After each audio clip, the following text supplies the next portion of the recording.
time to look into your crystal balls. Our producer Sam asked Stevie and Mark this morning for their picks. So we're going to start with Augie. We'll go through all of your picks first, then we'll get to Stevie. And feel free, Stevie, if you disagree with anything that Augie says, to butt in. I won't be as naughty to you as Dan Thomas is on ESPN FC. So let's get Augie's graphic up with the quarterfinals, and let's find out. We're going to start the way it was done, the way that Atleti came out first, and then Borussia Dortmund.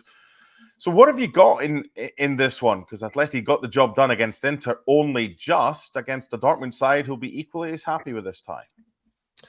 Yeah, but Atleti got it done, and it's against a good Inter side. Inter are flying at top of Serie A, and I don't think many teams would have been able to do that. But it's just what Atletico do. They just stick at things. They got tenacity. They've got belief. They've got great players, and they've got the fantastic record at home in Europe. They haven't lost a knockout tie in the Champions League since 1997. So that's both at the Vicente Calderon and the Metropolitano. So I just think Atleti are too strong for Dortmund. I think Dortmund have got a good team, but they did come through the easiest tie by beating PSV Eindhoven, I guess, in the round of 16. So I just think this is too much for Dortmund. I think that Atletico have got too much experience, too much quality. They got the best coach as well in the tie. For me, it's Atletico all the way. PSG Barca, Augie? Yeah. So on this one, I just think that, Barca have got a lot of injuries. They've got a lot of doubts. They've got, will Frenkie de Jong be fit again? Will Pedro be fit again? Will Ferran Torres be fit again? There's too many question marks over Barcelona. You've got people like, Ilkay Gundogan, great player, won it last season with City, Robert Lewandowski. But I just think PSG, although they are a team in transition, I think, as you saw in the last game against Real Sociedad, that Kylian Mbappe really fancies it, and he got 3 goals in that tie. I just think this is probably, for me, I think Barca are the weakest team left in the tournament, to be honest with you. And I think that PSG win quite comfortably. And then we've got an interesting semi-final against Atletico. Arsenal or Bayern? I'm going to go for Bayern Munich just because of what I said earlier. I just think they've got the experience. They've got the second leg in Munich. I just think Arsenal, for me, at times, as good as they are and as exciting as they are, they're living on the edge a little bit. And I think Bayern will have the nous when they go there to just kind of soak up the pressure, frustrate them, and just take it back to the Allianz and win that game. Arsenal should win this, like I said before, if they focus on the game. But I just think there's more to it than that. There's a sense of this. Arsenal have got a big pressure to do well in the Champions League. And I just think Bayern will see it as their last chance to win something. And they've got a good route to the semi-final, I think. I think Bayern win this tie. Now, 2 years ago, Real Madrid. Yeah, sorry. Here he comes. No, I'm thinking about Bayern. Now, if there's one thing Bayern have done on so many occasions this season, is they've collapsed. In the middle of games, they have gone from being in control to collapsing from nowhere on many occasions. I mean, we're talking about an Arsenal side that, if nothing else, are about as consistent as pretty much as possible to be. I don't see how Bayern are favourites at all, honestly. I just think, don't see it. Yeah, I take your point. They've won a couple of games. They've won a couple of games since Tuchel decided that he was leaving, and all of a sudden everybody's talking about, they're more relaxed and they're more this and what. It's not. You can't just turn the tap on and all of a sudden that you play well. And you're playing against an Arsenal side that, as I said, is pushing anybody back, regardless of the name on the back of the opposition jersey. They're putting them under pressure and pushing them back. I really don't see how Bayern Munich can be favourites in this tie.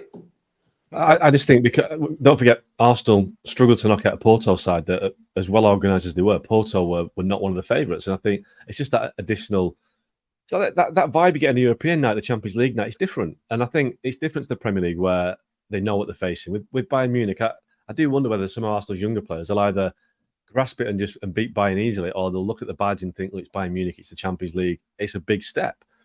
And if Kane turns it on, if Bayern's older players just have that extra element to realise it's the last chance. I've seen it before with older teams that they do have that ability to find. I know you can't turn it on like you say, or turn it on as a tap, but they can find something extra. And that's just that's the X factor in this game. It's whether Arsenal can not look at the Bayern badge and just put it out of the minds and just go for the win. Okay, 2 years ago, Real Madrid got it done after extra time in a dramatic semi-final that City for long spells dominated. Last year they did. They thumped Real Madrid at home and went through comfortably on aggregate. It's part 3, Augie. You can't really say Real Madrid when you cover Manchester City as often as you do, can you?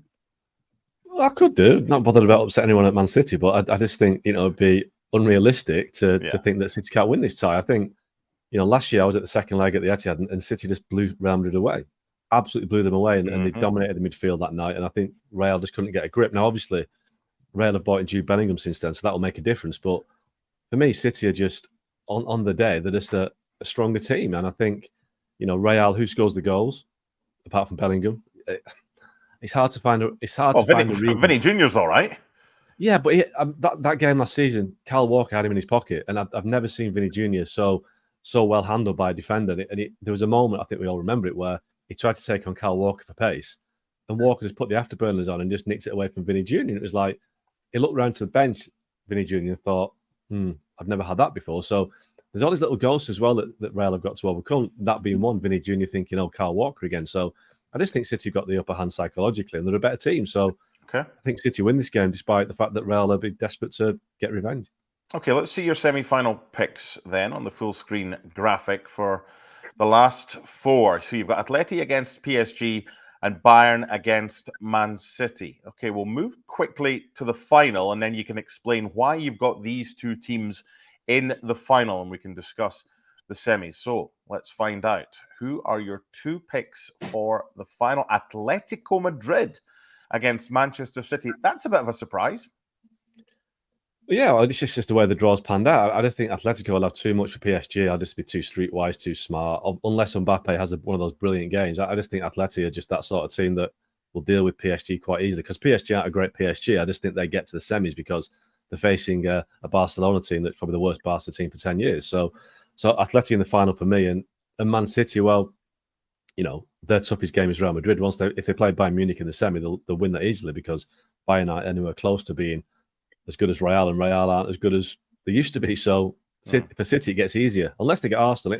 If City get Arsenal, that'll be tough, but they'll still win. So I'm going for City Atleti in the final. And Atleti have never won the Champions League, last twice losing to Real Madrid. So bridesmaids again, City to win against Atleti. You're not going to have Atleti winning against City after City beating Real Madrid, are you? If you put me on the spot now, I'm going to say no, but I think nobody's beating City over two legs in the Champions League. I think that's a one-off game. Yeah, in a one-off game, maybe. If it's City Atletico Madrid, I just think you sit down and get ready for the penalties at 20 to midnight because that's what they want to do. You know what Simeone's going to do, don't you? Yeah, exactly. Back. And they came close last year against City. I think in the quarters, I think it was, or the round of 16. So in many ways, Atleti are the worst team you could face in the final because they'll have a plan and they'll really make it stick. But you can't really say that City won't win. But I think for the romantics amongst us, to see Atletico win the title after going so close, they missed out in the 70s as well, didn't they? So this will be the fourth attempt. It would be nice for Atletico to win the Champions League after going so close, but I'm not naive. No thanks. I'm not naive to sit here.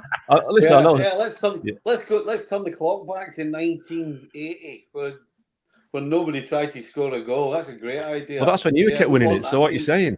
We want that team to win. No, there's always an exception to the rule. Right, Stevie, let's get your picks. So what we're going to do, we're going to bring up the full screen graphic, but we're going to go straight to your picks for who has got through to the semi-final, and then we can discuss. So let's see the graphic of the Champions League, and let's see who you've got going through to the semi-finals out of these four quarters. Okay, so we've got two differences. You've got Barcelona getting through against PSG, and you've got Arsenal going through against Bayern Munich. So, what's the thinking behind PSG against Barca, Luis Enrique against Xavi? I think this is the hardest one to pick, to be quite honest with you, because we've no idea. Like, you look at PSG, we've got no idea how good they are. Really, we've got no real barometer to figure out how good or how bad this team is. Now, Barcelona are about as unpredictable as it comes as well. But I guess it boils down to if Mbappe turns up, PSG might win. If Mbappe doesn't turn up, they absolutely won't win. I mean, by the time this game comes around, he could be injured. I mean, we just don't know. If you're putting all your eggs in one basket, okay, it's not a bad choice, Mbappe, but at the same time, really, one man's going to do it.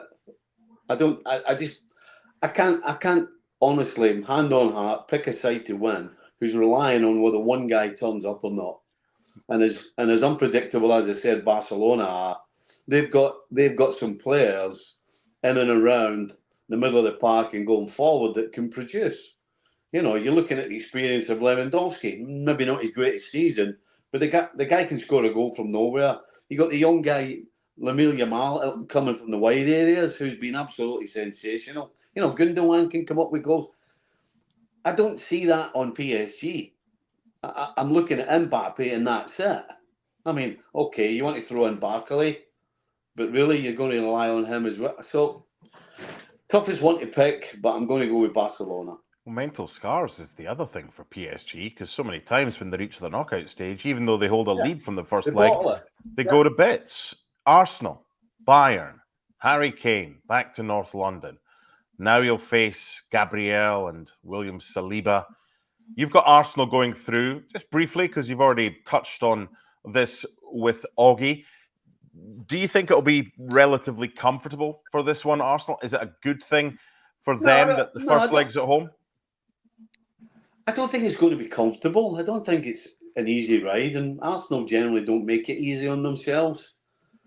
But I think the biggest difference would, well, there's two. I talked about the consistency of Arsenal and the inconsistency of Bayern. But goal scorers, you know, we're talking about Harry Kane.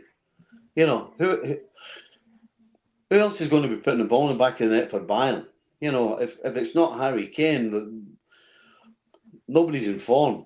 Nobody's banging other goals in apart from Harry. You look at Arsenal. I mean, you go all the way back to Gabriel at centre back, who's scoring goals for fun from set pieces. So for me, Arsenal's got more match winners. They're just better prepared. They're more prepared.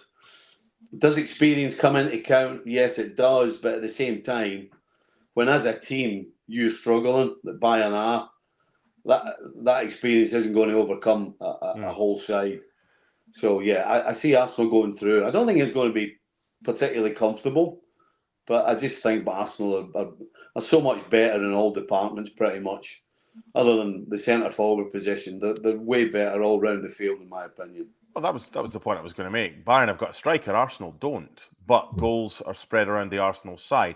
And it's now 7 years since the round of 16 tie that Bayern won 5-1 home and away. There's still one or two players that played in those games, but it is a different Arsenal side. And I would imagine Arsenal will be slight favourites for this, but that's where our difference of opinion is between Stevie Nicol and Mark Ogden. Augie's got Bayern going through, Stevie's got Arsenal. So we know your last four, Stevie. Let's take a look at the graphic again, and let's find out who you've got going through to the final. So you've got Atletico Madrid against Barcelona, Arsenal against Man City. You've got a Barcelona-Man City final. So you've got Man City taking out Arsenal and Barca getting the better of Atleti. As far as Augie's final was concerned, Man City and Atletico Madrid, of course, it's possible, but this one screams a much better final on paper than Augie's potentially would be to watch for the neutral, because Barca would have a go, Man City would have a go, and that would be a nice game for Wembley Stadium for the final this year. Oh, fantastic. I mean, talk about storylines. I mean, I guess the first story would be, how does this Barcelona team get in the Champions League final? But you know what? If you look at it, it's absolutely possible. Again, Atletico Madrid, you know, I was talking about PSG being a one-man band before. I mean, without Griezmann, this team doesn't know how to get the ball anywhere near the goal. I mean, without Griezmann, the last 3 or 4 games, other than the Champions League game that he came back for previously, this team was lost. They had no idea how to go forward and how to create and how to score goals. And they've always relied on the defensive unit. This team can't keep a clean sheet either, Atletico Madrid, to save their lives. So, again, this is not Atletico Madrid of 4 or 5 years ago that everybody hated to play against, and they were knocking people over and they were getting in your face. Those things have kind of slowly eradicated from their game. Yes, they're still annoying, but they ain't the side that they were, in my opinion. So that's why I've gone for Barcelona. Stevie, if Barca get to the final and, whether they win it or not, does that mean that Xavi should reconsider his future? Because obviously he said he's stepping down, but if he gets to Champions League final, I mean, what do you do then? Oh, yeah. I mean, even thinking about it, Barca in the Champions League final, as bad as they've been this season, it's almost... Yeah. It's not the league. It's not the league. I don't think he would stay. I really don't. Listen, I don't think he's just leaving because they're getting poor results. I think there's an awful lot of other reasons as well. I mean, I can't imagine what sort of future the next Barcelona manager has, because, are they going to be able to add to this team financially? Are they going to have to sell people because of financial? I mean, I think there are so many other things other than just the results is why Xavi's leaving. I just think Xavi probably doesn't see a good, certainly in the short term, a good future at Barcelona. And I think that's a lot of the reason why he's leaving as well. So no, I don't think if he got to the final, if he would reconsider. I think he's made his mind up, and it's not just what's happening on the field. That's why, in my opinion, he's leaving. You got City winning against Barca, Stevie? Absolutely, yeah. Okay. Europa League draw to come, but there you go. Stevie Nicol's bracket with Man City beating Barcelona. By the way, if Real Madrid can knock out Man City, they found a way 2 years ago, and then find a way past Arsenal or Bayern, Wembley Stadium hosting an El Clasico, Barcelona against Real Madrid. That would be rather tasty, would it not?